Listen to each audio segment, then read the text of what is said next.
But this is exciting today. This is like the Sunday of Christmas. This is the 2 days before Christmas.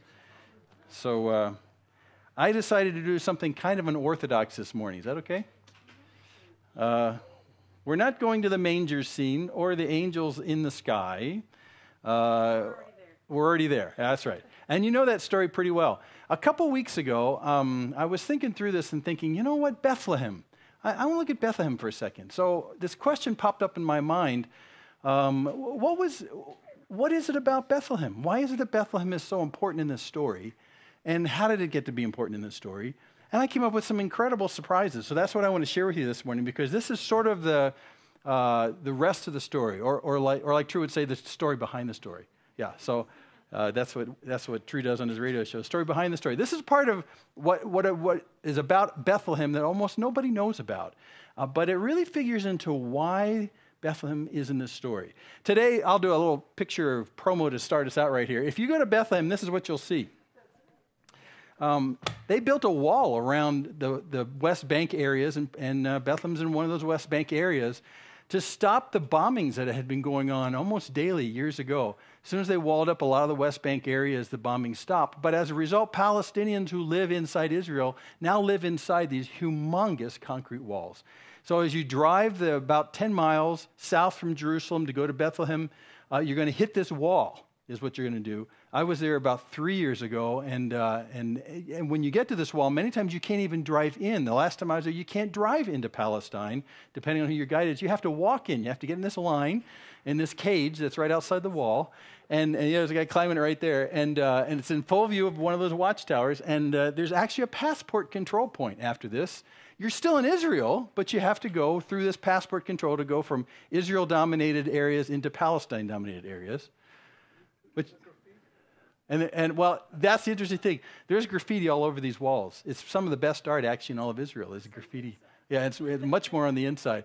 So this is actually just about a mile or two outside of Bethlehem today. Now, if you take the walls away, this is what Bethlehem used to look like when you came from a distance. It's actually built on a hill. And if you imagine shepherds grazing on those hills, and that's what it looks like from a distance.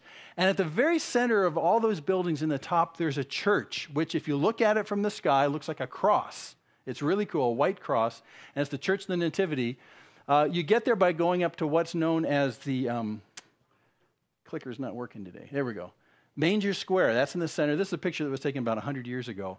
Turns out. Manger Square is on the left there, and in the next couple of days, that square will be very, very busy with people celebrating about Christmas and stuff like that.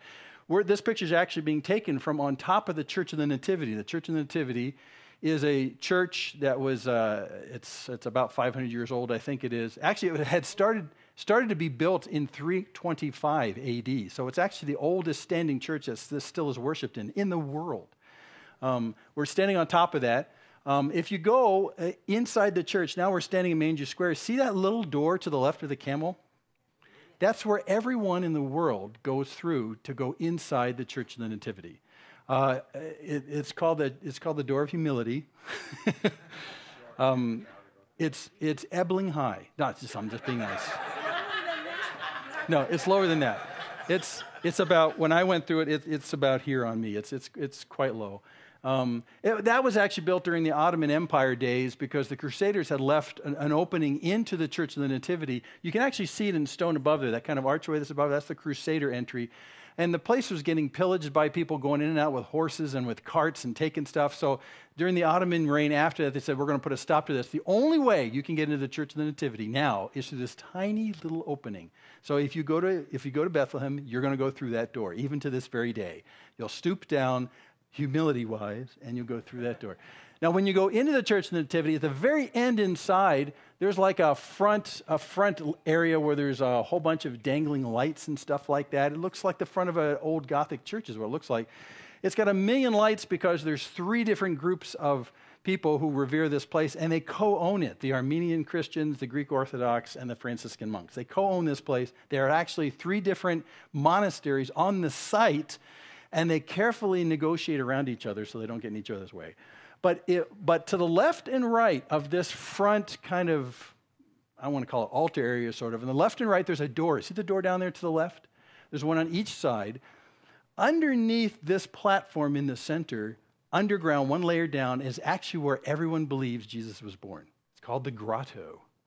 I like that. But it's underneath this platform, which is why this platform is very important. It's like over this spot where Jesus was born, and that's actually the crux of the cross of the building as you see it from the sky, it turns out. So to go down to the actual spot where Jesus was born, you have to go underground. You go into this door on the left here, and as you go into that door, there you are at the top of the door. You come down these steps, and then suddenly you're one layer down underneath that main platform area, and you're in a big, long room that looks just like this. Funky room. And everyone crowds in on one end of this little room. It's very tight. It's very claustrophobic in a sense, too. And exactly. And you go to the end of that right there, and you'd say, well, that must be where Jesus was born. You get to the end of there. First time I was there, I said, oh, look, there's a fireplace at the end of this room. No, it's not a fireplace, but it sort of looks like a fireplace, doesn't it? Yeah, it looks like a fireplace. And that's what you see at the end of the room. There's another marble platform down there. There's lamps hanging there too, which have been carefully counted. So there's an equal number of lamps for the Armenians, for the Greek Orthodox, and for the Franciscans. That's what's right there. And in the center, there's a star. Actually, during this time when this picture was taken, it was a gold star. It's now a silver inlaid star. And everyone comes to the spot because they say, this is the spot. I think I've got a close-up of it right here. Yeah, there's the spot. That's the spot, they say, where Jesus was born. Now, when you go there, you look at it and go, well, I don't know. Well, you know, a lot of people look at that and say it's a nice little cutout niche in the rock in the back of a cave, perhaps, because most people think it was probably a cave that they were in, that they sheltered the animals in. A niche that's just right for a little manger thing, and the baby's right there. In fact, when I do teachings, and I'll show watercolor paintings from this French painter named Tissot. Tissot went to the Holy Land, and he actually went to this spot and would draw pictures of the Virgin Mary here with the baby. But that's kind of mixing those two worlds. No one really knows exactly the spot, because the truth is, somewhere around 200 years after Jesus, Hadrian came through. He was one of the Caesars. He moved all the Jews out of the area. And almost everyone believes that they forgot exactly the spot, although it's probably pretty close to here. About 100 years after that, when Constantine's mother came into town, she declared this the place. And so started building a church over it in about 320 AD. And forever since then, that's been the place. Now, it doesn't really matter exactly where it is. I mean, that's the point today. But if you're thinking about going to Israel and going to the place where Jesus was born, don't expect a nice little stable with a manger and straw like you see. This is it, right here, with lamps hanging over it and stuff like that. Kind of crazy. No, it's just the middle of the. There's no hole right there. It's. You can see rock below it. Yeah.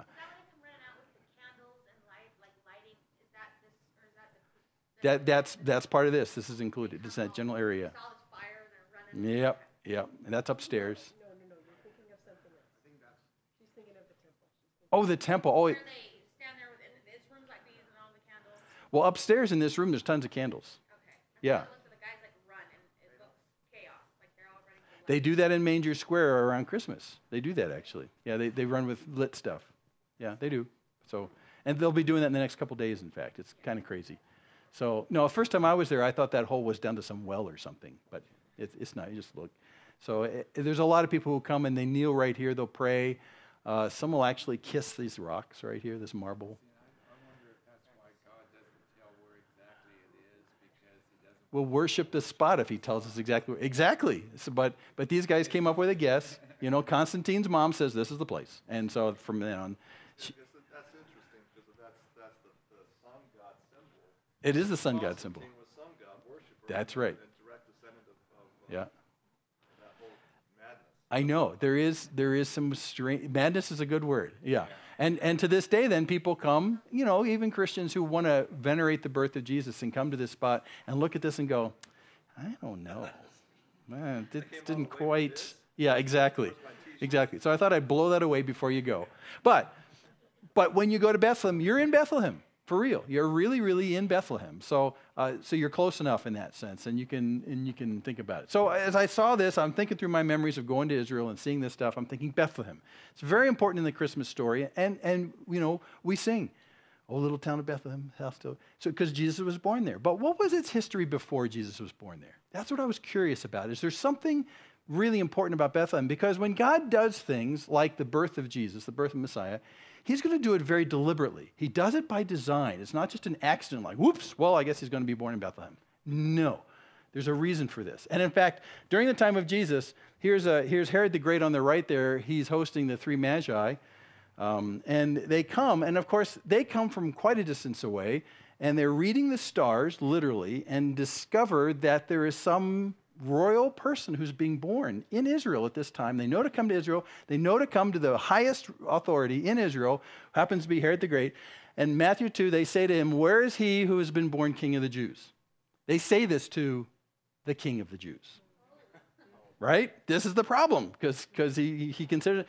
So his response, when Herod the king heard this, he was troubled, and all Jerusalem with him. You know why all Jerusalem was troubled? You know that saying, like, if you make mama mad, everybody's mad? Or if mama's unhappy, everyone's unhappy? If you make Herod unhappy, everyone's unhappy. This was a threat to Herod's rule. So everyone in town went, oh, and everyone got tense because Herod could react and maybe do something crazy like, I don't know, kill a lot of babies. Exactly. So there was tense. It was tense right here. Where is he that was born? Well, Herod's not sure, so he gathers together all the chief priests and scribes of the people. He inquired of them where the Messiah was to be born, and they said to him, oh, in Bethlehem, in Judea. They knew where he was supposed to be born. It was very specific, and in fact, it had to be there. And since we're celebrating Joseph Smith's birth today, when he dictated the Book of Mormon, he got this wrong. He said that Jesus was born in Jerusalem. And the apologists in the Mormon Church have been trying to fix that forever since. No, in Bethlehem. And Bethlehem is very specific. And we know where this Messiah is going to be born. We know exactly where he's going to be born. If you want to know where the King of the Jews is born, no question. No question. In fact, later on, 30 years later in Jesus' ministry, near the peak of his ministry, he's speaking well in front of people, and this is what happens. He's out there teaching, they're listening to him, and the crowd say, this is recorded for us somewhere, there it is, in John 7, and the crowd says to him, this certainly is the prophet, capital P, whatever that means, but some prophet. Another guy says, hey, this is the Messiah. And they're thinking about that for a second. Then one guy says, well, surely the Messiah is not going to come from Galilee, is he? And another guy says, has not the scripture said that the Messiah comes from the descendants of David and from Bethlehem, the village where David was? So they're working this out. It's public knowledge. He's got this Messiah has to come from Bethlehem. That is the way it's got to work, the end. And so when they're watching him talk, they're saying, but Jesus came out of Nazareth. Nazareth is Galilee. Galilee's up here. Bethlehem's down here. They didn't know he was actually born down there. It took a while for people to say, well, yeah, he was actually born there, even though his parents came from Nazareth. They came down for that census thing. He was born, and they went back to Nazareth. But yeah, he was born in Bethlehem. He qualifies, but the crowd didn't even know it at this point. So Bethlehem is super important. It's incredibly important. And it's because of this. In 725 BC, Micah the prophet records in Micah 5:2, but as for you, Bethlehem Ephratah, too little to be among the clans of Judah, from you one will go forth for me to be ruler in Israel. Ephratah is an older name of a village that was close by. So many times they were blurred together. When you read the Bible, they'll say Bethlehem or Bethlehem Ephratah or Bethlehem Ephraim because it was they were related, two villages related together. So Micah says 700 years before Jesus, out of Bethlehem, it's an ancient village, out of Bethlehem, this ruler will come to rule Israel. And so because of that well-known prophecy, just before the Assyrian captivity, well-known prophecy. Everyone, Herod didn't know it, but all of his advisors knew it. Even the people listening to Jesus knew it. It's got to be Bethlehem. Well, it says right here, Bethlehem Ephratah. So why Bethlehem? And that was my question. Is there something about Bethlehem? And it occurred to me that cities have reputations. Okay? Every town has a reputation. For instance, Las Vegas has a reputation. And everyone laughs nervously. So to get rid of that nervousness, how about Detroit? Detroit's got a reputation as well. Cities have reputations because of their history. And so when you think about places, they have some kind of emotional reaction in people's minds. And so I wondered, did Bethlehem have a reputation? Did God deliberately pick Bethlehem because it had a certain reputation. We know the prophecy, but even before 700 BC and Micah does the prophecy, was there a reason why God picked Bethlehem? That's what I wanted to know. I've never known this. So I got out my Bible and started to read about it. What about Bethlehem? Does Bethlehem have a reputation? So I went back in my Bible, and you could do this as well, and I started to read everywhere that Bethlehem shows up from Genesis to Revelation. And if you have a concordance program on your computer, or you go to Bible Gateway online, you can type in Bethlehem and find out where it shows up. I was shocked at what I found. Because Bethlehem actually as a city predates Jerusalem. Do you know that? It predates Jerusalem by quite a bit, in fact. And what I'm going to do today is I'm going to step through really quickly in a survey style what happened in Bethlehem so that by the time Jesus comes, when you would go to a Jew who lives in Israel and say, Bethlehem, they would go, oh. And there would be some emotional reaction to it. Not just the Micah prophecy, but something else. And is there a deliberate connection between that something else and what God wants to do in connecting us to the Messiah, Jesus? That was my big question. You ready for this? This is what we're going to try and do. So let me see if we can do this. I'm going to go through 5 scenes. Bethlehem, scene 1, is going to be in Genesis 35. And let me just tell you about it. I'm not going to read it directly, but if you want to go check up on me later on and see whether I'm telling the truth, that's how you can do this. Early in the book of Genesis, you have Abraham, whose son Isaac, who has a son Jacob and Esau. Now, Jacob and Esau, remember Jacob and Esau, Esau's the older brother, and Jacob, the scallywag, the clever guy, he actually cheats Esau out of his inheritance. Remember that story? And he gets the promises from God that started with Abraham, and it goes to Jacob because he cheats Esau. As a result, Jacob and Esau are estranged. They're madder than hornets about each other, especially Esau. And so Jacob's mom says to Jacob, Jacob, leave town or your brother Esau is going to kill you. That's how bad it was. So Jacob goes, okay. And he goes and he leaves town. He goes up to some of his relatives that live far north in the Mesopotamian area. And he goes up there and he lives his life up there and he meets a wonderful woman at a well. And her name is Rachel. Rachel. Oh, he sees Rachel and goes, ah. And his heart pitter-pats. He just loves her. And he sees her and says, you know what, while I'm out here in this exile, I should get married. And my parents, Isaac and Rebekah, they would recommend that I get married to someone in this area because this is, family. So she's the one. He spots her. He watches her for a while. He makes connections. He goes to her dad and says, you know what, your daughter Rachel, I'd like to marry her. Yeah, I'd like to marry her. So dad says, okay. But now you got to remember, when you got married during those days, you had some kind of pile of money you paid. It was like a dowry. And so you paid to the father of the daughter so that, that it would be kind of recompense because you're taking his daughter. Well, he left town with nothing but a stick. Literally. I mean, he left town with nothing. He's got nothing on top of nothing. So Rachel's dad says, this is what you can do. Why don't you work for me for 7 years? If you work for me for 7 years, work the fields with me, do the animals with me, you do all that kind of stuff. After 7 years, she's yours. Well, he works the 7 years. And it says right here in Genesis 29, Jacob loved Rachel. So he said, I will serve you 7 years for your younger daughter Rachel. And Laban, the father, said, okay. So it says, and this is a wonderful line, so Jacob served 7 years for Rachel. And they seemed to him but a few days because of his love for her. 7 years. Now, if you know the story, it gets complicated at this point. They get married, the wedding night happens, and the next morning they wake up in the tent, and it's not Rachel, it's her older sister Leah. How does that happen? Well, you got to understand how things work over there. But sure enough, he's married to the older sister Leah. He goes to dad Laban and says, Laban, what are you doing? This is a trick. Well, in our culture, the older daughters get married first. He still loves Rachel. Polygamy is culturally acceptable, but God does not condone, recommend, or authorize it. So it turns out Jacob says, well, can I still marry Rachel? Because she's the one that I love. And dad says, well, let's think. What could you give me? 7 more years. So he does 7 more years to get Rachel. Finally, he does get Rachel. He just loves her. You read the scriptures, he just loves Rachel. Leah, unfortunately, lives in the shadow of this woman that Jacob loves. And that causes a tremendous amount of problem. If you want to see problems with polygamy lifestyles, read about Rachel and her sister Leah. It's a horrible thing. And they're concubines that he had children with as well. So anyway, so he finally gets Rachel after 14 stinking years of serving this conniving father who's more clever than Jacob himself. He met his match. He decides to go back home. He goes back home from way up in north. He goes home. He has to go through his brother Esau's area, Jacob and Esau. The Esau who hates him. He gets down there. They meet.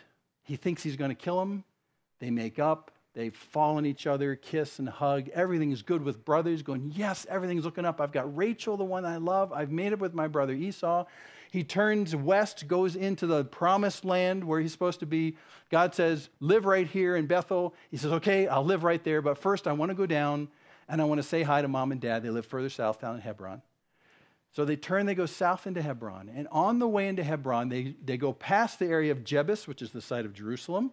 And as they go 10 miles south of there, they pass through Bethlehem. Rachel goes into labor. She gives birth to Benjamin, the youngest of the 12 sons of Jacob. And in childbirth, she dies. And you know where she dies? Bethlehem. How come it just says Bethel? Bethel is where he was supposed to live, but Bethlehem is where she died. Yeah, which is further south, 2 different places. How's Leah doing? Leah is still in the family, and she's still pumping out babies. Love how you put it, Jim. Yeah. Leah is still with him. But at this point, life is looking perfect. It's looking perfect. I've made up with my brother Esau. I'm back in the land where I'm supposed to be. I'm with my tremendous wife whom I love, who I worked for 14 years, and it was like a day. And now she's dead. So for Jacob and for the nation of Israel, from that point on, Bethlehem is the place where the true love of Jacob died. And he worked for her for 14 years. To this day, when you go there, there's a tomb. It's right on the main road between Jerusalem and Bethlehem because it happened while they were traveling on this very road. There's a picture taken about 100 years ago, but you can still see it. You'll probably be in a tour bus that goes from Jerusalem to Bethlehem, and right on the side of the road is this. It's Rachel's tomb. So from that point, from the very beginning of the narrative, the biblical narrative of Israel, Bethlehem is just a place of Jacob's heartache. He lost the woman that he loved so dearly. So I'm going to call this the place of broken hearts, because that's what happens. At that point, Bethlehem is not where Jesus is born in a manger. It's where the beloved wife died. Broken hearts. Now, Jim. Yeah. How old Rachel was when she died? Don't know. Don't know how old she was. Don't know. She had 2 kids by that time, Joseph, who later on goes down to Egypt, and then Benjamin, the youngest. And Benjamin is the last of the 12 sons of Jacob. That's why Joseph was favored, yeah. Because Joseph and Benjamin, they were the sons of the loved wife, Rachel. Everyone else was second class. And they were the youngest, which made them, the kids that got picked on in the family, which is why Joseph got sold into slavery. It all kind of makes sense when you know the family idea. Let's go to scene number 2, okay? Scene number 2. This takes place in Judges. Judges is the book that talks about the Israelites between the time Joshua brings them into the land after being in Egypt. Remember that? Joshua brings them in the land. The first place they take down is Joshua fit the battle of Jericho. And then they're in the land. But between that time and the time that the first king, Saul, comes, there's a funky time called the period of the Judges, where it says everyone did what was right in his own eyes. There was no king. In fact, the very last verse in Judges says, in those days there was no king in Israel. Everyone did what was right in his own eyes. So the book of Judges is crazy, where they do crazy stuff. Now, how does Bethlehem figure in?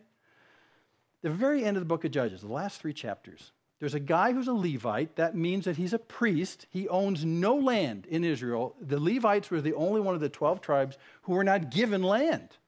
They were meant to spend their entire time working at the temple or at the tabernacle at this time, interceding for the people of Israel, doing the sacrifices, running the feasts, the 3 feasts that you came into town for every year. They ran all that kind of stuff, but they weren't given an inheritance in the land. So here's this Levite who actually lives right smack dab in the middle of the country where the tribe of Ephraim lives.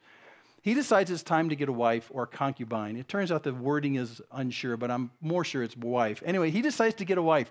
You know where he decides up here to get his wife from? Bethlehem. So he goes south, takes him through the traditional area where Jerusalem's going to be, but not yet, 10 miles south of there, and he goes to Bethlehem, and he finds a bride. He finds a bride there. We don't know her name. We don't know this Levite's name. All we know is he goes down there and gets himself a bride, brings her back home up to the north. She gets cold feet and runs back to dad in Bethlehem. And then he decides to go after her. You know, this Levite goes in to try and talk her back into it. And it says that she went back down there. She went away. She went back to her father's house in Bethlehem in Judah and was there for a period of 4 months. 4 months. And then her husband arose in the north, and he came down. This is in Judges 19:3. Her husband arose and went after her to speak tenderly to her in order to bring her back. Actually, literally in Hebrew, it says, he spoke to her heart to bring her back. We're back to love stories. This is great. So sure enough, she says, okay, I'm coming back with you. He loves this woman. He turns around, heads back north, and in going back north out of Bethlehem, his servant says, you know what, it's getting very late in the day.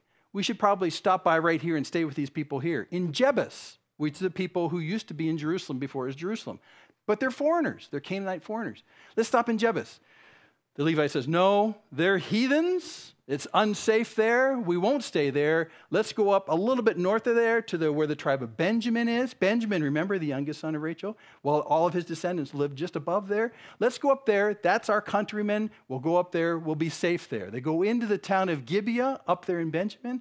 They're there in Gibeah. No one opens their door in hospitality to them, which is a tragic evil. Because Israel always told, when someone's traveling, they pass through your town, you open their door to them. They went to the city square. This will sound very familiar to a story like the nephew of Abraham. They went to the city square. No one would give them any shelter for the night. A fellow guy from Ephraim is in town temporarily. He says, listen, you should not be staying in the square overnight. It's dangerous here. Well, this is my countrymen, Benjamin. This is the nation of Israel. No, come into my house. So he brings them into his house. He houses them. Once he gets into the house, there's a knock on the door, and the people, the Benjamin tribe people, come to the door and say, we notice you have a stranger in town. We want that man. Bring him out here. We want to have sex with him. Yes, in Sodom and Gomorrah, exactly the same situation. This is so many years later. They say, bring the man out. We know he's a stranger in the area. We want to have sex with this guy. And the Ephraimite who's there in the house says, no, this is wrong. This is totally, it's wrong enough that you didn't offer this guy hospitality and shelter him tonight, but you want me to give him up to you? I'm his host. No. Somehow in the wranglings, and it's a little unclear, they grab his new wife that he's bringing back from Bethlehem. Wow. They drag her outside. They rape and ravage her the entire night long. In the morning, when the sun comes up, she barely makes her way back to the threshold of the door of this man's house who's hosting. The Levite from Ephraim comes out in the morning to look for her and finds her at the doorstep at the threshold of the house. I mean, the picture is her there with her hand on the threshold at the bottom of the house. And he says, let's go home. And she doesn't respond. She's dead. They've killed her. They've killed her.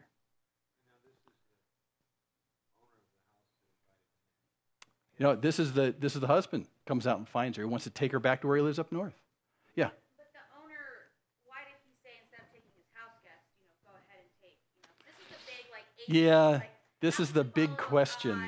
That would do, so it's interesting that you're picking this because I just barely, someone posted that the other day and I'm like, that's not, and I went and found it and I'm like, oh my word, it's okay, yeah. Story. So what you're bringing up is the fact that the host of the house says, don't take the man, take the wife or my daughter. He offers both of them first. Well, I will reiterate, in those days there was no king. Everyone did what was right in his own eyes. It was more honorable to let go of the women than it was to have the male guest violated. Gotcha. And if you say that's warped, that is warped. But in those days, everyone did what was right in his own eyes. So anyway, So it's not like God here saying, hey, God did not command which this. the kind of No. spin that they want to put on it. Yeah. This is how the culture is. Yeah, and where women are really nothing. exactly right. Women are kind of nothing. They're more owned by the men in that sense. So in a way, he's making an offer saying, don't violate this man. He's my guest. I'm his host. I'm bound to take care of him. Take his property instead.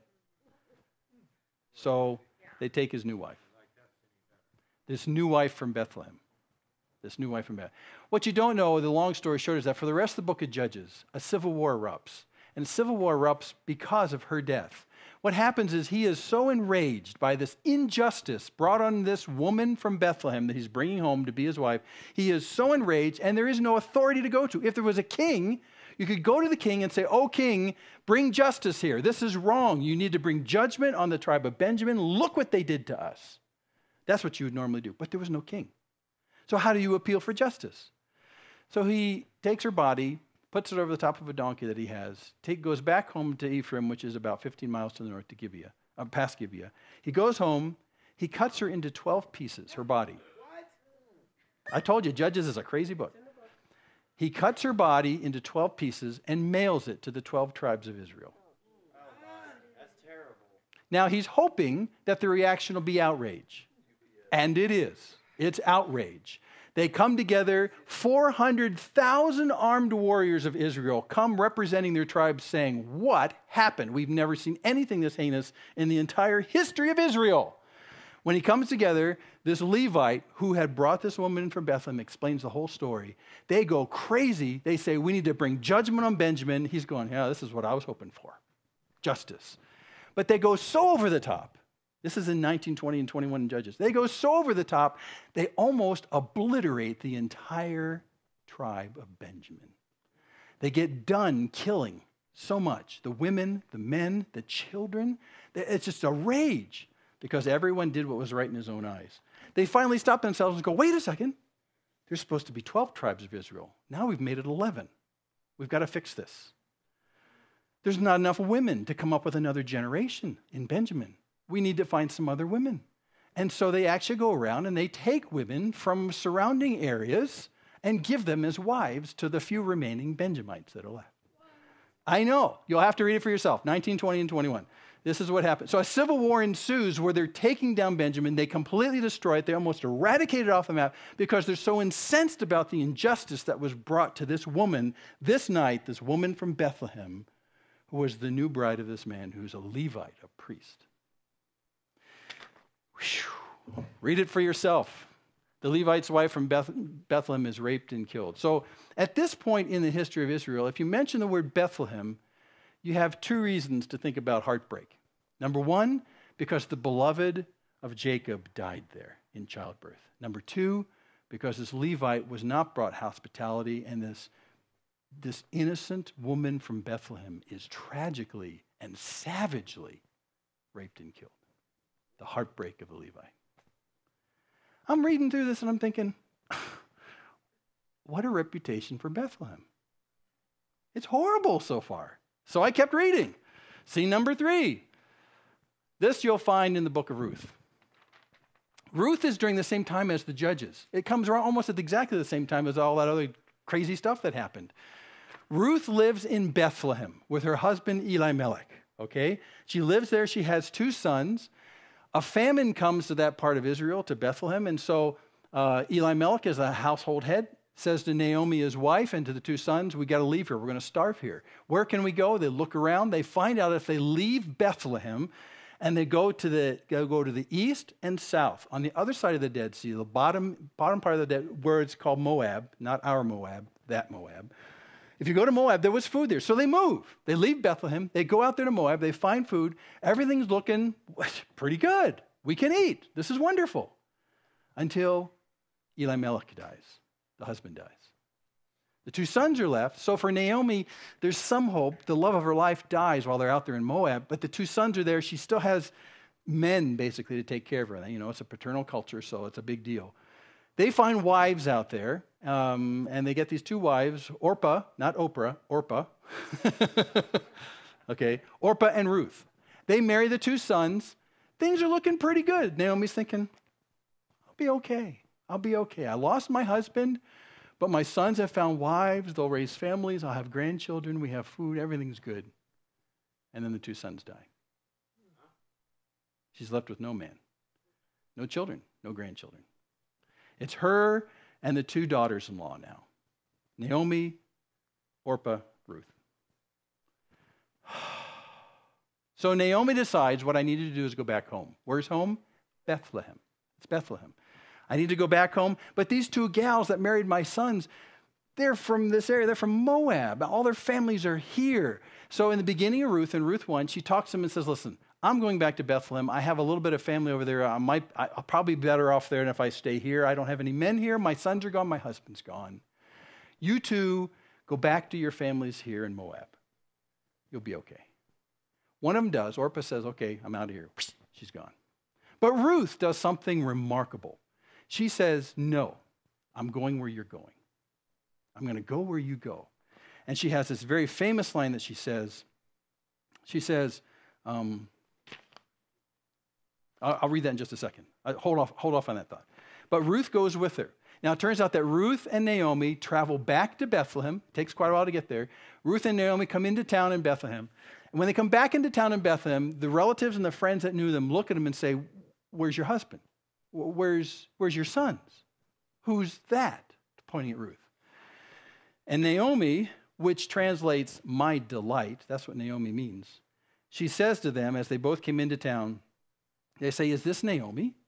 And she said to them, don't call me Naomi. Don't call me my delight, like God's delight. Don't call me that. Call me Mara. Mara means bitter. I'm bitter. For the Almighty has dealt very bitterly with me. I went out full, husband, 2 sons. I went out full, but the Lord has brought me back empty. Why do you call me Naomi, my delight, since the Lord has witnessed against me and the Almighty has afflicted me? She left with a husband and 2 sons. She comes back with a daughter-in-law. A faithful daughter-in-law, but just a daughter-in-law. And remember, in the male-dominated culture, women don't mean much. So she's got a daughter-in-law. It's just another mouth to feed. And they're both destitute.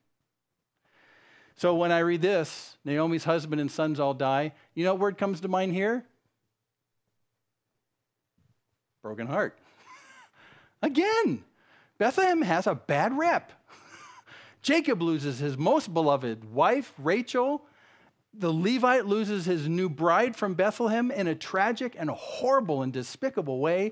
And now Ruth comes with Naomi back into town, and all the men are dead from her family. And she has no future without the men. Looks like a pattern. Heartbreak, heartbreak, heartbreak. So I kept reading. Bethlehem, scene 4. We find this in the end of Ruth, because the story of Ruth suddenly changes. It goes to this heartbreak point, but there's a guy named Boaz. He's part of the family.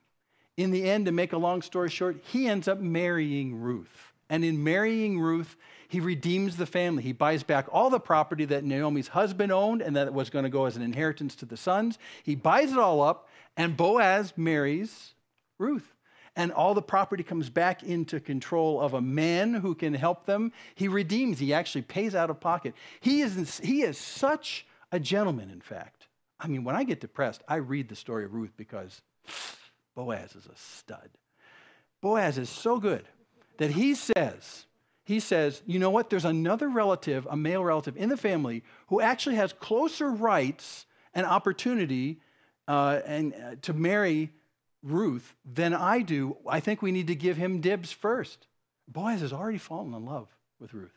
But he says, we need to be fair. We need to let this man say, yeah, I want her instead. He goes to this man, says, do you want her? The guy says, well, no, you can have her. Boaz is just triumphant. He says, great. He marries Ruth. Ruth has a baby. The baby is actually, in a funny kind of way, assigned to Naomi, who's the grandmother now. I mean, it's like everything, it went from this pit to all of a sudden, we're redeemed. We're redeemed from this life that had no future at all because of this man, Boaz. So I'm feeling better now because the story of Bethlehem is starting to look better. And in this particular spot, the word I used right here isn't heartbreak, it's redemption. Because Boaz comes in and he buys these people and their land so that they have a future at his expense. It cost him to give them a future. Naomi now has a future. Ruth now has a future. Ruth shouldn't have a future in Israel because she's from Moab. She's a Gentile. She's an outsider. She's a stranger. But I was gonna read to you what she said to Naomi before she came back in town with her. Ruth says, "Stay with your people here in Moab." Ruth said, "Do not urge me to leave you or turn back from following you. For where you go," she says, this is what she's saying to Naomi, "where you go, I go. Where you lodge, I'll lodge. And your people shall now be my people. And your God, my God. Where you die, I will die, and there I will be buried. Thus may the Lord do to me, or worse, if anything but death parts you and me." Ruth to Naomi. What a daughter-in-law. I'm looking for one like this. Now, at the end of this story, after a baby is born to Ruth, everything's looking up. This is why this is an encouraging story. If you're ever depressed, read Ruth. It's only 4 chapters. It'll do you. I mean, it's wonderful. At the end of the story of Ruth, the women in the village in Bethlehem come to Ruth. They see the baby. They remark on her good fortune now. Then the women said to Naomi, this is in Ruth 4:14, the women said to Naomi, "Blessed is the Lord who has not left you without a redeemer today, and may his name become famous in Israel." We're talking about Boaz. "May he also be to you a restorer of life and a sustainer of your old age. For your daughter-in-law who loves you," your daughter-in-law, Ruth, "your daughter-in-law who loves you is better to you than 7 sons." I told you, it's a very encouraging book. So, heartbreak, redemption. Bethlehem, what is Bethlehem to you? Heartbreak, redemption. But there's one more story, one more scene. Find this in 1 Samuel 17. The Philistines are bad guys. They live on the coast of the Mediterranean. They've been challenging the nation of Israel for years. They're just a pain to the Israelites. They finally find one of the 3 major corridor valleys that come in from the coast of the Mediterranean, come up to the ridge of the Judean hills where Jerusalem, Bethlehem, and stuff are. And they find one of these coastal it's called the Valley of Elah. North of there is the what's Samson's Valley? I forget the name of it. Sokol Valley. Above that, the Valley of Elon. You don't even know that. But there's 3 highways, basically, that come in from the coast. These bad guys who live on the coast are pushing up the Valley of Elah. If they get through the Valley of Elah and they make it up to the end of the Valley of Elah, it's a straight shot into the top of the mountains right there where Jerusalem, where Bethlehem, where everything that's Israel is. They're a threat, and they're close. So there's a standoff going on in the Valley of Elah. On one side of the valley, the Israelites are there armed, and on the other side of the valley, and it's a very narrow valley, by the way, been there. On the other side of the valley, the Israelites are there. And there's a standoff because they have a champion soldier who says, "Listen, I'll save us a whole lot of trouble. I'm the champion of the Philistines. If you'll send one guy out, we'll duke it out. If I win, you Israelites will be my slaves. If you win, us Philistines will be your slaves." It's actually a recipe for the death of Israel, because not only were they going to become the slaves of the Philistines were just going to march right up the Valley of Elah, right up into the place where all of the oldest parts of Israel are and just take it over. It would be the end of Israel. So for 40 days, this champion stands out there, and no one from Israel comes. Now there's a little kid who shepherds his dad's flock in Bethlehem, who has been given the task by his dad to bring food down to his 3 oldest brothers who are fighting in this battle against the Philistines. He brings food down one day. He spots this big champion doing his thing, 40 days out there, bring out a champion. No one's doing it. He looks around and says, "Why isn't anyone going out there?" A kid. He's the youngest kid in the family. We don't know exact age. Most people guess somewhere around 12. He says, and did I forget to mention he's a big guy, this champion on the other side? Goliath. 9 feet plus. No kidding. You know how high 9 feet is? I can reach to 8. One more foot past the top of my hand. And he was a big guy. So he was a good champion. So, of course, it was suicide for anyone to step out and say, well, I'll take on this guy. Also, Saul, who was the king of the time of Israel, said, well, wait a second, we can't just put any one of our guys out, because if one of our guys fails and dies in this battle, we're all slaves. Remember, that's the contract. So we'll stall. They've stalled for 40 days. And David's out there bringing cheese and bread to his 3 older brothers and going, what is this? Little kid.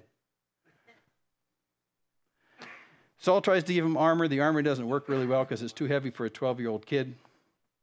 And so David hears the Philistine go out there and say what he says and insult the nation of Israel and Israel's God. This little shepherd kid from Bethlehem says, this just isn't right. This just isn't right. So he goes out there, decides to challenge him. Now, I thought for many years, well, what happens if this kid fails? The entire nation of Israel is going to become slaves? Not exactly, because you see, Saul could have what we call plausible deniability. If this little kid died in battle to this big 9-foot dude, then Saul could say, well, he's not our champion, it's a little kid. Come on, we'll send you someone tomorrow. Right? So there's no skin off of Saul's nose to let this little kid go out there and, I don't know, make a fool of himself. He goes out there. Now, on the battlefield, when this big guy sees the little guy, the big guy says, am I a dog that you come at me with sticks? Because all David had was a stick. And then it says, this is in 1 Samuel 17:43, and the Philistine cursed David by his gods. It's a bad move. And David replies out under the hot sun with his stick and 5 smooth stones. David said to the Philistine, hey, you come to me with a sword and a spear and a javelin. I always see him going, oh. No, he doesn't do that. You come to me with a sword and a spear and a javelin, but I come to you in the name of the Lord of hosts, the God of the armies of Israel, whom you have taunted. 12-year-old kid. This day, David goes on, he actually is pointing like this. This day, the Lord will deliver you into my hands, and I will strike you down and remove your head from you. And I will give the dead bodies of the army of the Philistines, they're all behind him. I'll give the bodies of the army of the Philistines this day to the birds of the air and the wild beasts of the earth. And all the earth will know that there is a God in Israel, and that all this assembly may know that the Lord, does not deliver by sword or spear. For the battle is the Lord's, and he'll give you into our hands. 12-year-old kid. And I think everyone on the battlefield is going, who is that? Yeah? Little parenthetical thing. Remember the story goes with David. Yeah. He was in the fields, guarding the flocks. He was guarding flocks. He already had killed what? A lion? A lion, bear. These are ferocious animals. You would go back to the sticks that he had were extra extensions of a sling. You can send. That's right. You can hurl to a metal plate. Yeah, you can hurl those things. It's like an atlatl on steroids. Yeah. Oh, yeah. And he knew how to use it. He was well armed. In fact, that was his discussion with Saul. Hey, I've taken down bears and lions. Yeah. What's this guy? Just a big bear that talks. Boy, that Philistine Goliath, he didn't know what he Didn't know what. But interestingly enough, when David gets in front of him, he says, hey, you're not just taunting us. You're taunting God. And so today, everyone will know that God is really God because of this. So you know how the story goes. He knocks him out with one shot. One shot. It had to just completely cleave his skull in two. He's probably just knocked out, and while he's out cold, David takes out Goliath's sword, because David doesn't have a sword. Takes out Goliath's sword, swing, because it's very long. It was probably almost 5 feet long, by the way. Takes this big thing out, lops off Goliath's head. The Philistines go, ah! And they turn around, they run. And Israel pursues them, and that day Israel pushes them out of the valley of Elah. And that highway into Israel is closed to the Philistines. This little shepherd boy is a warrior because God is his God. The word that day, salvation. The nation of Israel is literally saved because one little boy says, our God is the real God. You're going down today. And that's just faith. That's just faith. So, what's after this? I forgot what's after this. I get so wrapped up. Oh yeah, let me go back to that. So we're going to close this off. That's all the Old Testament places you find it except for the Micah thing. Heartbreak. David is from Bethlehem and his father. In fact, to tie it together, remember if we wind back one scene back? Ruth marries Boaz, who redeems the family. Ruth has a baby. That baby's name is Obed.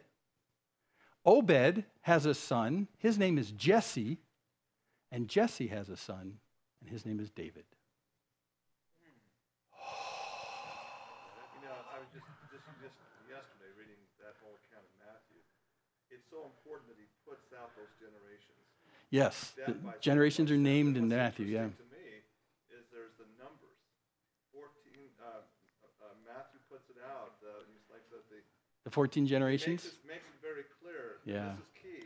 So the generations from Abraham to David are 14 generations. Right, Abraham to David, 14 generations. David until the carrying to Babylon, another 14 to Babylon, right? And then from that until Christ being born, 14 generations. Generations. Yeah. 42. It's exactly in the star charts again that Abraham knew. It's all there in the star charts. It's all according to plan. And that's a good segue to the end because we'll see there's nothing accidental about all this stuff. And yet, interestingly enough, when you look at the generations that preceded Christ, Ruth, the Moab lady, is mentioned. A Gentile in the line of the king. So we have heartbreak at the death of Rachel, heartbreak at the death of this bride from Bethlehem that goes to Levite and starts a civil war, right? Heartbreak, 3 heartbreaks. Heartbreak as Ruth comes back home with no men in the family. And then it starts to come back up again. As Boaz redeems, as David comes off of the shepherd fields and saves. And now you're starting to get a picture, the complex picture of Bethlehem. When you get to the time of Jesus, Bethlehem is a place of repeated heartbreak and surprising redemption. Redeemed by Boaz, saved by the little shepherd king's son from Bethlehem. See the picture? Hopeless heartbreak, redemption, salvation. That's what people would think when they think Bethlehem. And so 30 years after the baby's born in Bethlehem, Jesus goes to Nazareth to start his ministry. He goes into the synagogue. When he goes into the synagogue, they say, "Would you read the scriptures today?" He says, "Of course, I'd like to." He opens up the scroll of the Old Testament and he comes to Isaiah. And this is what he reads in Isaiah. He reads Isaiah 61. "The Spirit of the Lord God is upon me because the Lord has anointed me to bring good news to the afflicted." And watch this. "He sent me to bind up the brokenhearted." Heartbreak, heartbreak, heartbreak, heartbreak. "He sent me to bind up the brokenhearted, to proclaim liberty to captives and freedom to prisoners, to proclaim the favorable year of the Lord." And that good news was reacted to so poorly in the synagogue that they chased him out of the edge of town and got ready to throw him off a cliff. Human nature. Because he claimed to be the one who could do this. Okay. "He sent me to bind up the brokenhearted." We'll go back to Micah 5:2 and we'll quit with this. We don't read the rest of Micah 5:2. This is the part that we read because we know, according to the story, the Messiah has to be born in Bethlehem. But look at the rest of the story about this one born in Bethlehem. It's in Micah 3 and 4. We know Micah 2, "But as for you, Bethlehem Ephratah, too little to be among the clans of Judah, from you one will go forth for me to be ruler in Israel. His goings forth are from long ago, from the days of eternity." Planned. This is not an accident. This is exactly according to plan. From the beginning of eternity, this is how it goes. And verse 4, "He will arise and shepherd his flock," just like that little shepherd kid who came out there and took down the big dude. He'll arise and shepherd his flock in the strength of the Lord, in the majesty of the name of the Lord his God. That's a regal term, this majesty. And they will remain. That is, they won't be chased off the land. They will remain because at that time he will be great to the ends of the earth. This is this Jesus. He will be great to the ends of the earth. King of kings, da, da, da, da, da, da, and Lord of lords. That's exactly what he's saying right there. And then the one last line in Micah. Give me shivers. If we can see it. This one will be our peace. And so that's why we're kind of happy when Jesus is born in Bethlehem. A city that had a reputation of heartbreak, heartbreak, heartbreak, redemption, salvation.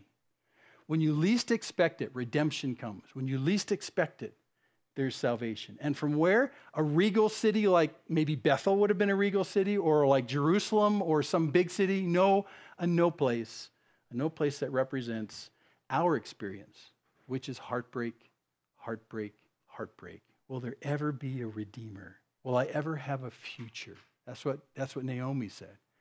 And then comes Boaz and Ruth and Obed and Jesse and David and Jesus. There is a redeemer. There is a redeemer. Will there ever be salvation? Yeah, from the same one. Because he is our peace. So by design, it's not an accident that God picked Bethlehem. It's a no place kind of place, full of the heartbreak of the world, but where hope comes unexpectedly. And on the day that Jesus was born, hope came unexpectedly to those who are watching. Actually, scene 5 in the Bible is the birth of Jesus in Bethlehem, bringing together all the experiences of Bethlehem. This is the place where the king is born. So when they went to King Herod and said, "Where is he?" They all said, "Bethlehem." Let's pray. Father, you do nothing by accident or chance.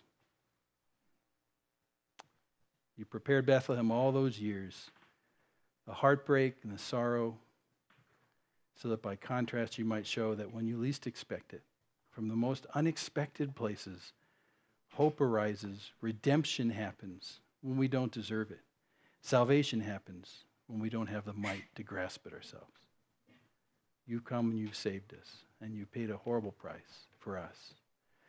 God, I pray that during this season that the triteness of Bethlehem and the cute little song and the cute little pictures would be overrun with the fact that Bethlehem was a place of great sorrow, and yet a great place of hope and redemption, and a place that finally in scene 6, the Redeemer, the Savior, the Son, would bring life and would bring hope to those who believe in him.